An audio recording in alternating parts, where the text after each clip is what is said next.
एक घना जंगल, जहां सूरज की किरणें भी मुश्किल से धरती तक पहुंच पाती थीं। इस जंगल के बारे में गांव वालों के कई किस्से मशहूर थे। कहते हैं, जो भी इस जंगल में जाता है वो कभी लौटकर नहीं आता। मगर इस डरावनी सच्चाई के बावजूद कुछ लोग इस जंगल की गहराइयों को चुनौती देने की हिम्मत कर ही लेते थे, और उन्हीं में से एक था राहुल। राहुल एक साहसी युवक था। उसे एडवेंचर का बहुत शौक था। एक दिन उसके दोस्त विशाल ने जंगल के उस रहस्यमयी मंदिर के बारे में बताया, जहां प्राचीन काल का खजाना छुपा हुआ था। राहुल को ये सुनकर बहुत उत्साह हुआ। उसने विशाल को साथ चलने के लिए कहा, मगर विशाल डर के मारे मना कर गया। राहुल ने तय किया कि वो अकेले ही उस मंदिर का पता लगाएगा। अगले ही दिन राहुल अपने बैग में खाना, पानी और टॉर्च लेकर जंगल की ओर निकल पड़ा।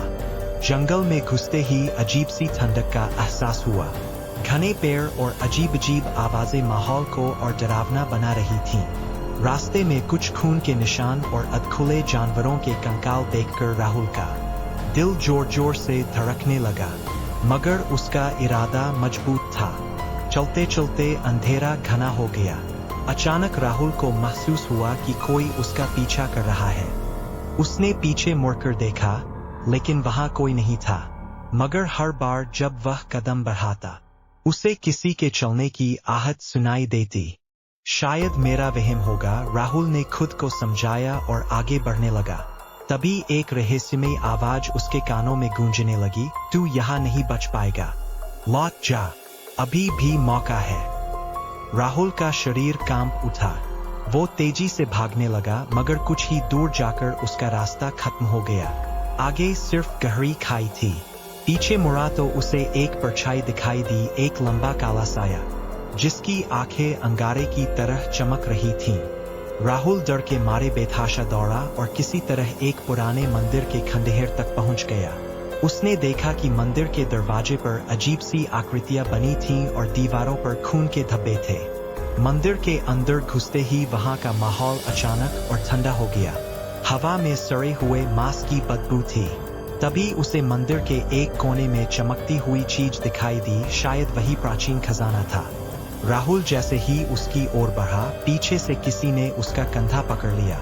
उसने मुड़कर देखा तो एक खून से सना चेहरा उसके सामने था, आधा जला हुआ।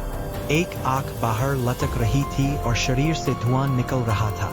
तूने मेरी नींद खराब की है, इसकी सजा तुझे मिलेगी। उस डरावनी आवाज के साथ वो आत्मा राहुल की तरफ बढ़ने लगी। इसकी सजा तुझे मिलेगी। उस डरावनी आवाज के साथ वो आत्मा राहुल की तरफ बढ़ने लगी। राहुल ने भागने की कोशिश की, मगर उसके पैर जैसे जमीन में चिपक गए। वो आत्मा उसके पास आकर फुफकारते हुए बोली, अब तू यहाँ से जिंदा नहीं जाएगा। राहुल के रोंगटे खड़े हो गए। उसकी सांसें तेज हो रही थीं। वो अपनी आखिरी उम्मीद के तौर पर भगवान से प्रार्थना करने लगा। तभी अचानक मंदिर की मूर्ति से एक तेज रोशनी निकली और वो आत्मा जलती हुई चीखने लगी। पूरा मंदिर कांपने लगा और दीवारें गिरने लगीं। किसी अदृश्य शक्ति ने राहुल को खींचकर मंदिर के बाहर फेंक दिया। राहुल को होश आया तो उसने देखा कि वो एक सुरक्षित स्थान पर था। उसके आसपास न कोई मंदिर था, न कोई डरावनी परछाई। वो सोचने लगा कि क्या ये सब एक सपना था। तभी पास के पेड़ पर एक पवित्र धागा लटका हुआ था, जिसे देखकर राहुल समझ गया कि उसे बचाने वाली शक्ति कोई और नहीं, बल्कि उसकी मां की रोज की प्रार्थनाओं का फल था। राहुल ने राहत की सांस ली और तेजी से गांव लौट आया। उसने गांव वालों को जंगल में हुए उस भयानक अनुभव के बारे में बताया, मगर किसी ने उसकी बातों पर यकीन नहीं किया। मगर राहुल जानता था कि जो कुछ भी उसने देखा और महसूस किया वो सच था। उस दिन के बाद से राहुल ने अपनी जिंदगी को पहले से ज्यादा सम्मान देना सीख लिया।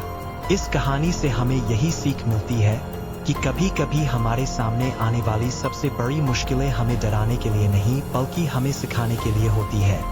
और जब हालात मुश्किल हो जाएं तो विश्वास और प्रार्थना ही वो ताकत है जो हमें बचा सकती है।